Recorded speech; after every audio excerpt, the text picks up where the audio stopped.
Hey, how you doing? Nice to see you. Glad you made it on time. Barely. All right, y'all. As she said, let's go ahead and put the devices up. And, but if you want to take notes on something else, happy to do that. My name is Michael Delatorre. I used to be a football player here. All devices out, including iPads. Everything. Don't want to see it. Okay? So I used to play football here quite a long time ago. As you can see, I lost everything except for my height. Still a little tall, but mostly out of shape, and no longer strong nor fast. That was supposed to be a joke. Y'all are supposed to laugh. Okay, how many of you guys think, kind of athletics is kind of your plan A, maybe academics is plan B? Like, how many of you kind of think of it that way? Yeah? How many of you guys have a plan F? You know what plan F is? Fuck me. I didn't make it. Right? And you're not kind of taking care of business, and no? Nobody has a plan A and a plan F? All right, I guess everybody's got their act together. All right. Hopefully you guys get to be a little bit livelier of a bunch as we go on. But, all right, so why am I here and why are we starting off the semester with me as the first former athlete? Well, I am a Silicon Valley tech CEO. So my company is worth somewhere about $150 million. I am a multimillionaire. I have a family. Been married for 24 years. I have 3 sons. My company, I travel all over the world. In the last couple of years, I've probably been to about 20 countries.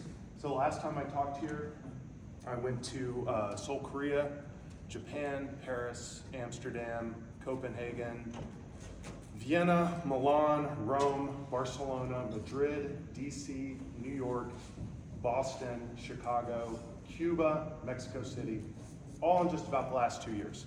So she wanted me to tell you all of that to say that I'm living a life probably, more consistent with what you would do with, me being a professional athlete. But here's the punchline: I didn't make the pros. Okay, so just wanted to show you, bring this out. So this is my family. So as I said, been married for 24 years. I have 3 sons. So my oldest right there, he goes to Cal Berkeley. The one on the far left, he's on a hill, by the way. He is not that much taller than me. We're the exact same height. These things are important when you're a father. And so he's a senior in high school. Then I have a 13-year-old who's, I think he's standing on his toes. And then my wife, who's not standing on her toes. She was a volleyball player. So the title of my talk is The Importance of 2 Plan A's. And I'm going to explain what that means a little bit. But this is also my son. So like all of you guys in the room, you guys are all college athletes, right? So this is my son. So he is the ace pitcher for Cal Berkeley. It is the #1 public school in the world. And a lot of what we're going to be talking about today is stuff that I've taught him. So he is going to graduate in 3 years from Berkeley. And in fact, in his final semester, he will only need to take 6 hours to graduate. And so at the end of his 3rd year, he could get drafted, if that's what the plan holds. If he doesn't get drafted, he can leave Berkeley, go somewhere else and get his master's, or stay at Berkeley and get his master's somewhere because he has 3 more years of eligibility. Okay? So everything that I'm going to teach you is sort of the hard-won sort of truths that I've learned in my life and what I try and impart to my son. Okay? So all this stuff is real. I have a younger son, by the way, and there's somebody in the room who hit a home run off him. You want to raise your hand? Marco? Do you remember hitting a home run off Elliot? Yeah. Yeah, Marco hit a home run off Elliot. So Marco is from right near my hometown. It was a really small field. It was mostly a pop fly. It really shouldn't have gone out, but it did. And that is still the only home run Elliot has ever given up off of you. Okay, that was the tall one in the back. So, a lot of people talk about Marco playing baseball. He actually is pretty good at baseball too. So just the rumors are true. All right, so I want to tell my story, and I'll kind of tell it in 2 parts. So I come from a little suburb outside of Houston called Katy. It used to be a lot smaller back in those days, with lots of rice fields. It's built up recently. So, middle class kid, drove to every vacation. Like I didn't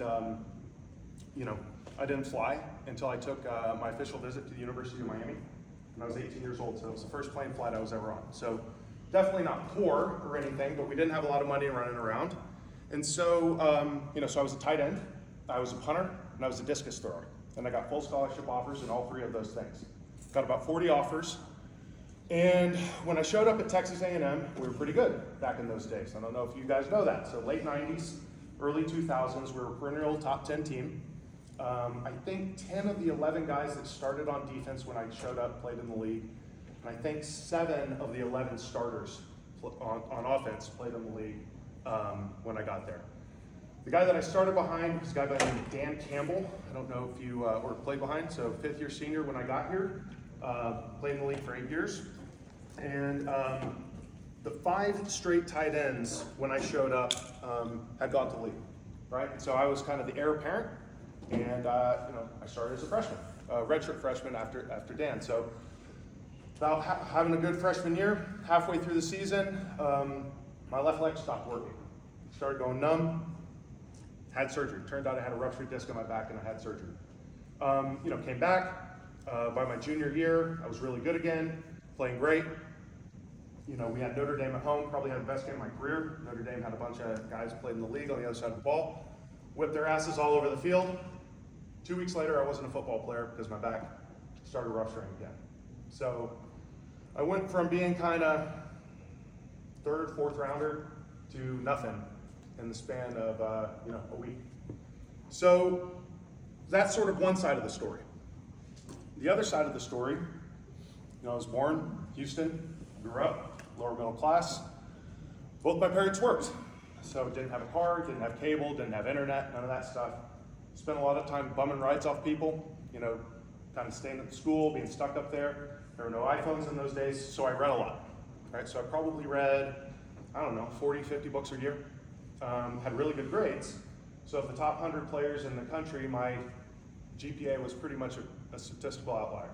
And of those 40 offers that I told you about, some of them were from Stanford and Harvard and Princeton and Yale, Northwestern, Vanderbilt, Tulane, Rice. They all thought that maybe they had a chance to get me because of my GPA. But I wanted to be a professional football player, so I came here to Texas A&M. The reason why I came to Texas A&M is because my parents wouldn't have been able to see me play anywhere else. Okay? And so, right, because they didn't have enough money to travel. So, but while at A&M, I graduated in 4.5 years with a double major, 174 hours, international finance and Spanish. And my biggest regret is I didn't quadruple major in economics and history. Okay? So that morning, Friday morning, we were about to go up to play Kansas State, and I hadn't felt right all week. My coach just kind of let me sit out. I was kind of just feeling a little bit off. My leg was feeling weird. And so you know how you do film, right? So you do film kind of in the morning, and then everybody convenes up, you get on a plane, you fly, you play the next day. So that morning, they went and got me an MRI. By the time I got back from the hospital, I wasn't a football player, right? They had the orthopedic surgeon. Coach gave me a big hug, told me I'd still have my scholarship if I wanted it. Of course I did. But at that point, I'm just a student with a scholarship, on Pell Grants, and married with $500 in the account. So, interesting situation. So I spent that weekend getting drunk, feeling sorry for myself. But what do you think I did on Monday? Signed up for a study abroad in Spain because I was a double major in Spanish and I wanted to be fluent. So that Monday I walked into the office to do a study abroad in Spain. And so that is why we talk about the importance of 2 Plan A's. So I want to just ask you guys a question and get you guys engaged here. What is the most important thing the athletics teaches us? How to be competitive. How to be competitive, that's a good one. What else? Discipline. Discipline, very good. Teamwork. Teamwork, very good. What else? Come on guys, you'll talk about this all the time. How to get through hard things. How to get through hard things, absolutely, I love that. Anything else? You get what you put in. What's that? You get what you put in. You get what you put in, absolutely. These are all great things. I agree with most of it, but I think there's one thing that it teaches us above all. It's grit.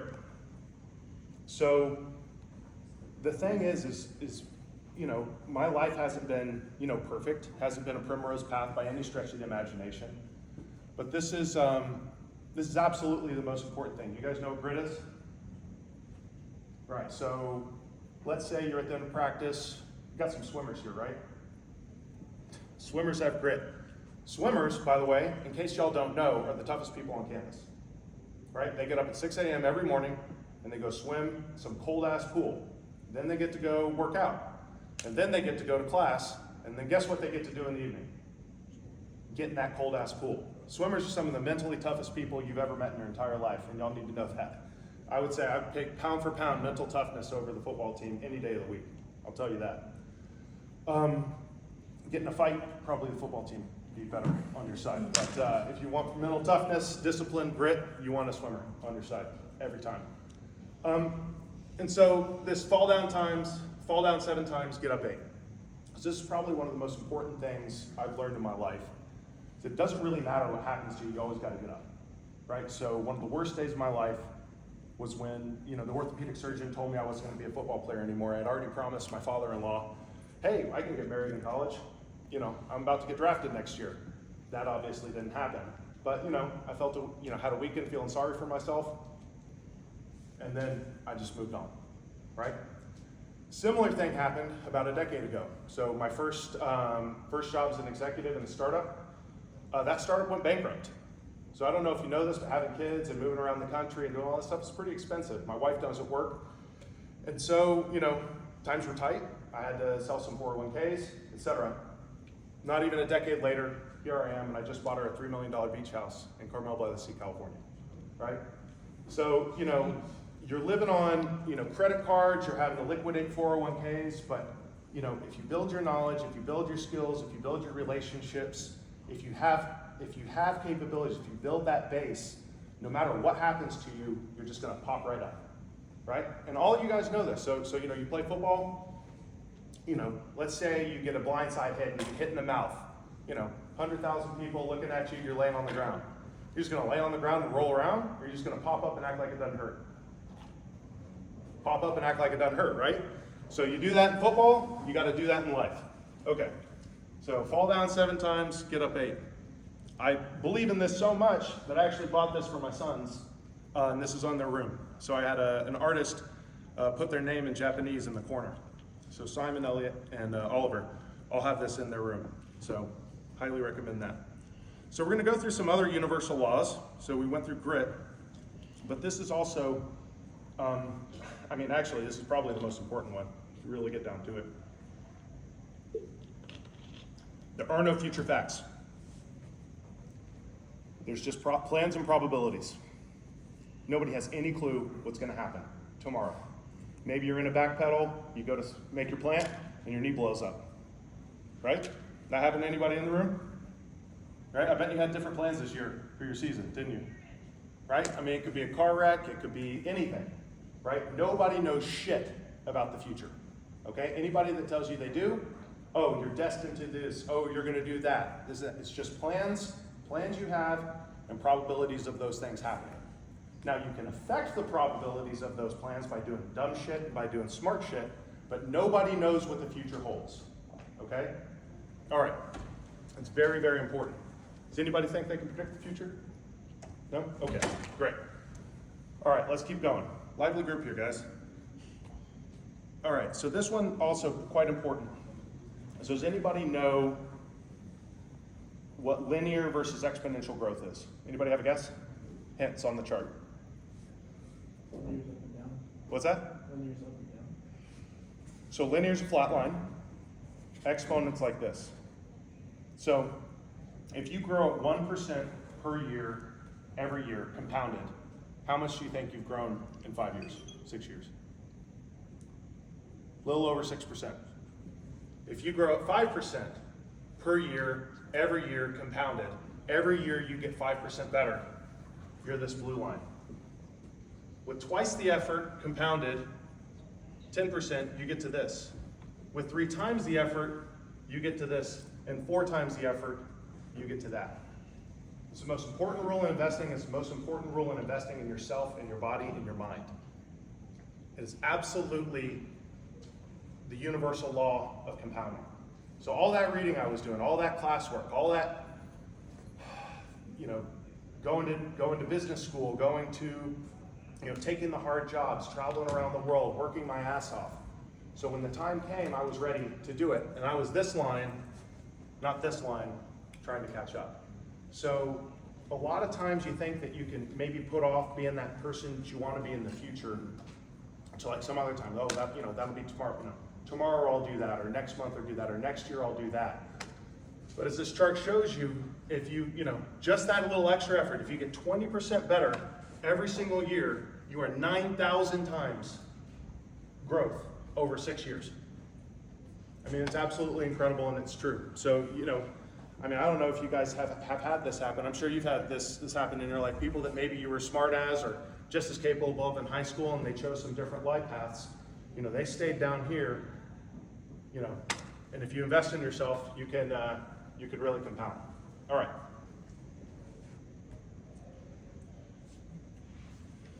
Anybody ever heard the parable of the Chinese farmer? All right. So, Chinese farmer had, in medieval China, had a family, wife, kids, bunch of sons, and a stray horse came running into his household. And he was able to capture the horse and kind of corral it and put it in his pen. And his neighbors came to you and said, Wayne, what great fortune has befallen you? You've gotten this horse. Now you can plow your field. Surely good things will come upon you. And he said, maybe. Right? The next day, his teenage son, goes and tries to break the horse, and it's, kind of a rowdy horse, and kind of bucks him off him, and, breaks his arm, breaks his leg. He says, oh, Wayne, what terrible misfortune has befallen you? Your son has broken his leg, and he can no longer work your fields, and you'll surely starve this winter. And he said, maybe. The next week, conscripts, so it was the army coming and looking for conscripts, getting every able-bodied man and child to conscript for the army, and so they go off and they surely die against their neighboring kingdom. He said, Wang, what fortune has befallen you? Because your son has broken his leg, he can no longer join the army where he would have gone and fully, surely died. He said, well, maybe. So that kind of goes back to the thing, there's no future facts. There's really nothing even good or bad that happened to you, right? There's just stuff that happens and stuff you have to deal with. There's really no good news and bad news in this world over the long run. You'll learn that. So because I got hurt when I did, my junior year, didn't get to go to the combine, didn't get to go to training camp where I was surely, my back would have gone out. It would have gone out eventually. It was going to happen. And when it happened was actually the best thing that ever happened to me. Because I was able to take, my GPA, my degree, everything, and I was able to get into the top consulting firm in the world. Okay, a company called McKinsey & Company. And I was able to, a year later, after giving up football, I'm traveling around the world doing consulting projects for the #1 consulting firm in the world. And then I went into private equity, and then I was able to go into, I was running a business unit of a Fortune 500 company by 29, right? But then, as I said, I got into startups, and it went bankrupt, and I lost all that money. So, but then that is what helped me find, my new business, and this is where we're at. So, maybe, right?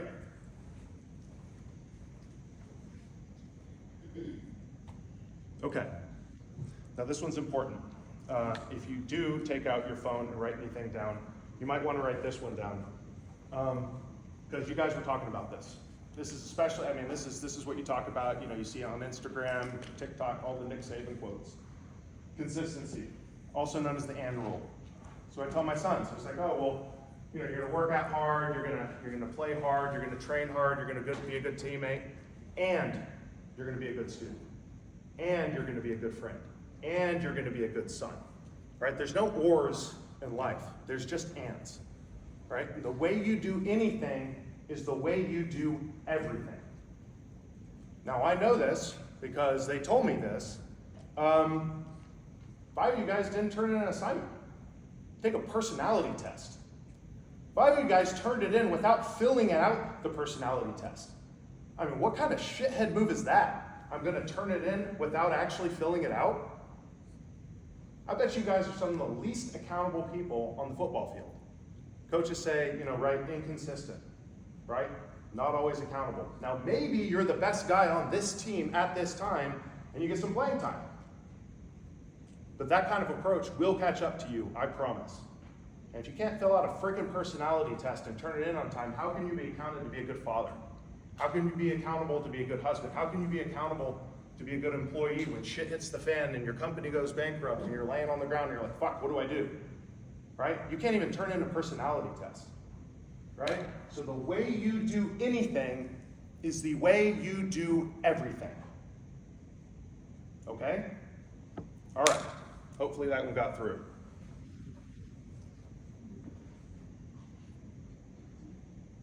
We're going to skip that one. So, once again, we always talk about this one in sports. This is a pretty big one. You know, mediocrity is the greatest pull in the universe. If you're a complete shithead, it's really, really hard to always be a complete shithead. Every now and again, you're going to do something okay, and you're going to kind of pull to the middle. If you're great, it's really, really hard to stay over there, and you're always going to get pulled to the middle. So consistency, if you want to be great, it is a constant act of choosing to be great, because that's what this is. If you want to be in the 99th percentile, that's what that is right there. Right? You have to constantly be fighting against all these pulls towards mediocrity. You know, and also, it's really hard to be this shithead over here. You're going to get run off pretty quick. Right? So, it's a constant pull to the middle. And so, one of the things that I want to challenge you guys with, so I know we're not all academically inclined, love to read, right? That's a gift that I have, and I've exploited that. But there are many, many, many types of intelligence. There's artistic intelligence, there's emotional intelligence, there's spatial intelligence, there's, more types of intelligence. So I would really, really encourage all of you guys to get weird about something. If it's music, if it's art, if it's reading, if it's school, if it's you want to be a coach, well, what better place to learn how to do that than right here? Coaching. Maybe it's athletic training, maybe it's something. Pick something and get weird and go deep. Now, the culture of athletics doesn't like weird, doesn't like that deviant behavior, right? So when I was here, I would say about 60% of the football team, and I'm sure it's changed, and even athletes, so where there was no chance of going pro or making millions of dollars, is still pervaded to all the other athletics. I would say probably about a third of the athletes would pretty much cheat on every single thing they did. So they would find a girl in class to cheat off of, find a girl to do their homework for them. I'm not saying that. I think things probably changed, and I think, maybe you guys are a lot better than that. Having to get class checkers. They still have class checkers, making sure you go to class, Now, how many of you guys would dare be late to a practice? How many of you guys would dare say, hey, get on that line and run? Oh, you don't want to do it? Oh, I got some offensive linemen here. I'm not good at running. Well, so you're just not going to do it? Right? And so you take this attitude towards other things in life, like you don't have to be consistent. And all that shit you're doing is pulling you back to the average. Right? The way you do anything is the way you do everything. Like I said, you do not have to get a 4.0. You do not have to be a valedictorian. But getting a B is showing up and sort of putting your foot on that line, running hard, giving your best, turning in assignments. Almost any professor at this university will give you a B if you just put your freaking foot on the line and run. So don't give me any of that bullshit about academically inclined or not inclined. But that's still not good enough. You need to find something to engage your brain. Okay? So for me, like I said, I had a lot of interests. I took architecture classes here. I took the history of art. I decided to double major in Spanish because I was bored in business, right? I would read in the training room. I would read Don Quixote. I would read stuff like that because that's the stuff that I like to do. Raise your hand if you think I got made fun of by the rest of my teammates. Raise your hand if you think I'm getting made fun of now by my teammates. No. You have a question? No. Okay. So, yeah, so they used to, on one hand they'd make fun of me, on the other hand, they said what? What did Eric say? I can't quote that. Go ahead. He said he's not at all surprised that you're rich. I'll paraphrase. Nobody's surprised that that fucker's rich. I wasn't gonna say that. He tried to get me to say that. I wasn't gonna say Because, you know, I just wasn't gonna take no for an answer, like I said. So what I wanna impart to you guys is just that pick something to develop your brain. It really doesn't matter what it is. It really doesn't matter what you read. It really doesn't matter what you invest in, but you have to be investing in your brain just as much as your body, right? And there's no excuse for not going to class. There's no excuse for not putting your foot on that line. And so I'll just end with this. Because a lot of times we hold on to these little myths about ourselves, these myths about your upbringing, these myths about schedule, myths about anything else. And so this is very important. So I just sent this to my sons this morning, right? So my middle son is kind of struggling with this. So to become who you want to be, you have to sacrifice who you are.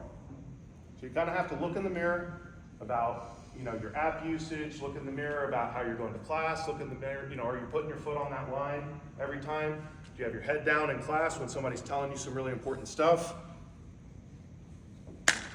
Good job, bud. Seriously, great job. I flew here from San Francisco to come and talk to you guys. I'm not doing anything else. Guess what I'm not doing? I'm not coming here to see the game this weekend because I got to get home for my family. I got to get home for my business. I'm not double dipping. I am here to speak to you guys, and then I'm going to talk to a hedge fund class. I'm going to talk to a VC class, okay, at the base building. That's it, and then I'm gone. I'm gonna go have dinner with my family this evening. So, I'm here for you guys, right? I already taught my sons these lessons. I've already hopefully learned these lessons, even though I screw them up from time to time. We got people with their heads down. So, good job. Put your foot on that line every time. The way you do anything is the way you do everything. Sorry to call you out, but your head's been down for a while. So, the importance of 2 plan A's. You always have to have 2 plan A's. Your life is your plan A. Your brain is your plan A. Your family is your plan A. Your friends is your plan A. Athletics is actually your second plan A. That shit's gonna end no matter what, right? That thing's gonna go. So even if you play 8 years in the league, make $50 million, government's gonna get half. You're gonna buy a house for some family, have some girlfriends, this and that. You're gonna be 30 years old, and then what? So plan A is yourself. Athletics just juices that, right? Maybe it gets you a little NIL money right now. Maybe it gets you some NFL money. Maybe it makes you some contacts. But that is all it's going to do. It is not you. You are your plan A. Your brain is your plan A. That is what's going to be with you for the rest of your life. And you have a really, really amazing opportunity to start that plan right now with all of these resources. And like I said, it doesn't necessarily mean class. But don't put your head down, put your foot on that line, and run as hard as you can, make B's. If that's what you're, but invest in something else. Go read the biography of Bill Russell. Go read the biography of Michael Jordan. Go read the biography of some great man, right? Or woman, or what have you. Just do something. Get off that line and get going, okay? So I've gotten, fuck Glenn F. All right, so some book recommendations. So these are all pretty easy enough to read. I've got some particular favorites in here. This one is quite good. Oh, by the way, you can do all these audiobooks. Highly recommend audiobooks. You just sort of walk in, sort of riding the bike, doing whatever. Obstacle is the way. Does anybody know about Stoicism? What's Stoicism? From what I understand, it's not like modeling emotions, but it's kind of like keeping it to yourself and just keep it. Well, okay, so that could be Stoic, could be somebody who just takes it all and sort of grins and bears it. Yeah. Actually, that was kind of a modern interpretation of Stoicism. Stoicism is actually, it's the obstacle is the way. Basically, it doesn't matter what happens to you. A lot of times it's the obstacle that defines the action and makes it so like God shuts a door, opens a window kind of thing. So it's like, it doesn't matter what's in your way. You just, a lot of times, the impediment to the path creates the path that you need to be. Like, you become who you're meant to be through adversity, basically. So that's Stoicism, okay? Inner Game of Tennis. Anybody ever read that one? Know about that one? Okay. So that's all about finding a state of flow, right? So anybody ever play basketball? Basketball player? Right? Whenever you made like 30 shots in a row, were you thinking? Were you doing anything? Absolutely. You just find that state of flow. And the Inner Game of Tennis is all about finding that state of flow. Well, in tennis, but it applies to everything else. 7 Habits of Highly Effective People. Anybody? Okay, well, the title speaks for itself. Angela Duckworth, this is Grit. So this is all about, in different walks of life, different people that have gotten punched, gotten up. Anybody know the tale of Frederick Douglass? What's the tale of Frederick Douglass? I forget it like word for word, but I mean, I read it a long time ago when I was like younger. But, Yeah. I just remember something about like, I don't know, some guy who came over some big like obstacles in his life or something like that. Well, pretty big obstacles. So he was a slave in the South in the 1850s, and he was beaten to near death multiple times. But he never gave up. He never gave in to anything, and he became one of the best writers and thinkers of this country. So a guy by the name of Frederick Douglass. So it talks about grit and that. So range is all about different types of intelligence that you do. Boys in the Boat. So this was a team of poor kids from the University of Washington that won the Olympics against the Nazis in rowing. It's an awesome book. Book of Five Rings by Miyamoto Musashi. So he is the generally regarded as the greatest samurai warrior of feudal Japan. Got into 50 duels to the death, sometimes with multiple people, won them all. So probably a pretty useful person to read from. How to Win Friends and Influence People. Probably the most important business book for anybody in this room. So especially as you guys have athletics and access to different people, get to meet new people, etc. How to Win Friends and Influence People. Triple star that, everybody should read it. Atomic Habits, also very, very important. It's about daily actions to basically clear away the clutter and become who you want to be. Willpower Instinct, it's all about all the bullshit that reduces your willpower, right? Like not going to bed early, spending too much time on apps, and it talks about how your logical brain and your animal brain are always fighting. You guys ever learn about your logical brain and your animal brain? So like you're late at night, you see that sweet, and you go, without even thinking about it, right? That's your animal brain, because your logical brain doesn't want to do that. So it talks a lot about how to control that animal inside of you, which we all have, to do that. This one, It Takes What It Takes. So this is Russell Wilson's, coach. So Russell Wilson is a short little guy, but he's had a pretty good career. So that one's a pretty interesting book. And then How many laws? 48 Laws of Power. That's how to control yourself and control different social situations and willpower. It's very, very interesting. So that's what those books are. Highly recommend you pick up at least one of them. Audiobooks are great. And with that, we're done. So questions?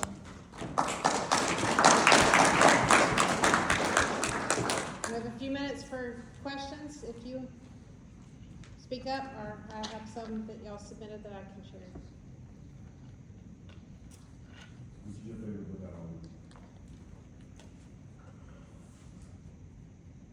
The most useful is The Obstacle is the Way.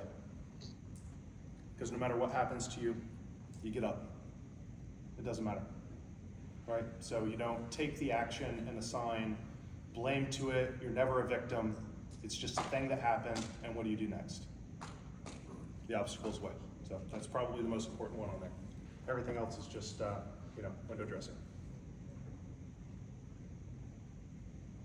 You have a favorite law or one that stuck with you from the 48 Laws of Power? Yeah, there's too many, so you can email me later. They're all jumbled together in my head.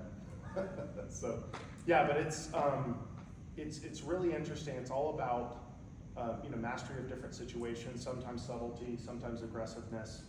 Sometimes you need to call somebody out. Sometimes you need to demur, and it's all about picking the right action in the right situation to achieve your ends. It's pretty good. It's very complicated. It's very detailed, but it has a lot of different advice and sort of historical references on different people that have wielded power in bad situations. So, and then how to exploit things when you're in a good situation and not screw it up. So it just has a lot of different advice and options. Yeah. How did you bounce back after bankrupting? No, I don't know. I didn't bankrupt it. Yeah. No. Well, so it was a really interesting thing. So it was just a bad business to begin with. I joined it. We had already raised too much money, and the board wouldn't really let us raise money at the price that we could get for it. You know, you ever like had anybody like own a house and like you paid this much for it, and then it's kind of worth this much, right? So you're kind of upside down in the house. We were kind of upside down in the business before I joined. I didn't know that, or I wouldn't have joined. But so what happened was, we just sort of ran out of money. So I was on vacation with my family. A CFO called me up and said, so I was the chief revenue officer, so I was in charge of sales, marketing, and customer success. I didn't realize that the finances were as bad as they were. The sort of CEO and CFO kind of kept that up from me.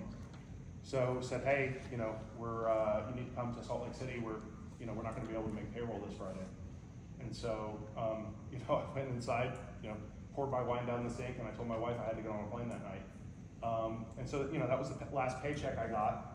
And so it took me about 9 months to find the next thing. But I leveraged my network, I leveraged my, my knowledge, everything. I knew I didn't want to go back to a big company, and I was able to find some assets to go buy.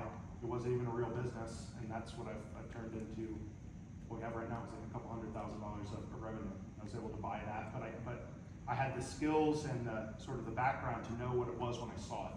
It was sort of like a diamond just covered in dirt, but I kind of looked at it and, oh, it's a diamond, and then I was able to do that. So, but it wasn't a fun time, I'll tell you that. So, all right, what else? So, this is really interesting. You've led high-performing teams across different functions.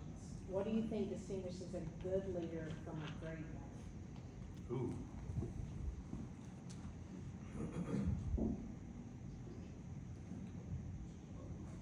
I would probably just say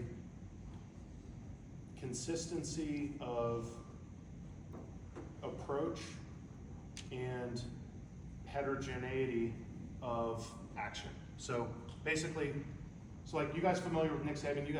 He's all over Instagram and stuff like that. So it's all about like the process, right? It's all about being consistent. It's all about this and that. But then he realized that you got different people from different backgrounds, right? That are coming to you. Some people are coming with a broken wing. Some people are coming with a broken brain. Some people, right? And so you've got to like have different approaches for different types of people at different times, but you're trying to get them to adhere to sort of consistent laws and consistent things that go. So I would say the great leaders that I've been around have a kind of a framework for what good looks like, but then has a very embrace different approaches to get there, given where people start from. Follow-up questions based on that? Okay, this one's gonna be hard. What is the best advice you've ever received?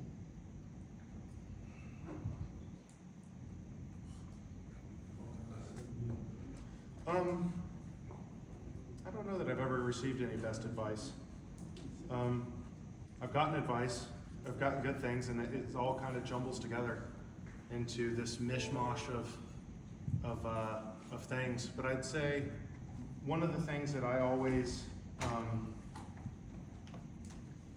try and keep is just like try and stay true to like I gave you that example of getting hit in the mouth and you're sort of laying on the ground and like you have a choice to sort of lay there and roll around, or you have a choice to sort of pop up and just be like, shake it off. So I always have this thing that I say in my head whenever something bad happens to me. Say my business goes bankrupt, or say, I get hurt, or say I got hit really hard, or say something happens. I always just say well, that's not me. That's not gonna be my story. And I'm not just gonna lay here and roll around on the ground. I say that in my head, no matter what. Like if it's something that happens to my son, something that happens to my wife, something that happens to me, something that happens that I have to deal with it, I'm like, well, there's only two choices. do the thing that needs to be done or sit around here worrying about what needs to be done, and I choose to do the thing that needs to be done, so I guess that's the advice. Talk about how you became fluent in Spanish. How did I become fluent in Spanish? So,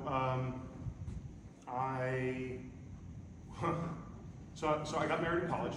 So I met my wife in high school. What does this have to do with Spanish, Michael? So I finished up my freshman, so we broke up when we came here. So she went to play volleyball in Florida. I was here. We were in love. I guess we were married for 24 years, so I guess we really were in love. But anyway, so I was like very depressed my freshman year, and I needed something different. I needed something extra than what football could give me, from what finance could give me. And so I decided to learn Spanish. And so I enrolled in Honors Spanish 101 the first semester of my sophomore year, and I did 2 study abroads while here. I worked in Venezuela, I worked in Mexico, and yeah, so it was just something that I needed to do for myself to kind of get over breaking up with my wife, now wife, we got back together. But then that gave me the option, so when I had to retire from football, I had the option to go work in the State Department because there was a guy by the name of Senator Phil Gramm. He ran for president. He was a supporter of the athletic department at that time, and he offered to put me in the office of the ambassador of Spain. But I had to turn that down because it didn't pay enough because I was married. So, but because I was fluent in Spanish, I had that opportunity. So, there you go. You also did some other interesting things, like getting Spanish-speaking athletes. Oh yeah, that's right. Yeah, so that's really, I totally forgot about that. So so I was an athletic department tutor. So it was really fun tutoring other athletes, the football player, because I used to play a little trick because we'd all sit in there and we'd wait and because the tutor didn't show up on time, right? Because it was like a group tutoring, and then I'd reveal that I was the tutor, and then they'd all get kind of freaked out because I was the football player. Anyways, it's a fun little joke I used to play. But no, one of the other things I did, because we got free tutors, we had a Peruvian tennis player. And so I got him paid to hang out with me and play pool and drink beer, and we just spoke in Spanish the whole time. We just walked around. So I got my friend paid while I learned Spanish. So. All right, last question. Talk a little bit about what Radica Systems is. Oh. If somebody specifically wanted to know what you do with the data you collect. That's a longer conversation. I'm going to skip that one. It's, if you want to read the website and do that and ask me a more pointed question, I can have that, but it's probably not relevant for this conversation. But it took years of learning software and data systems and analytics for me to even know what the heck a business like that could provide. So that's why I said it was the years of work that I put in to know what it was when I saw it, and now kind of turn in here. So that's the important piece. All right. So thank you all very much. Thank you. I appreciate the opportunity to come here, and hopefully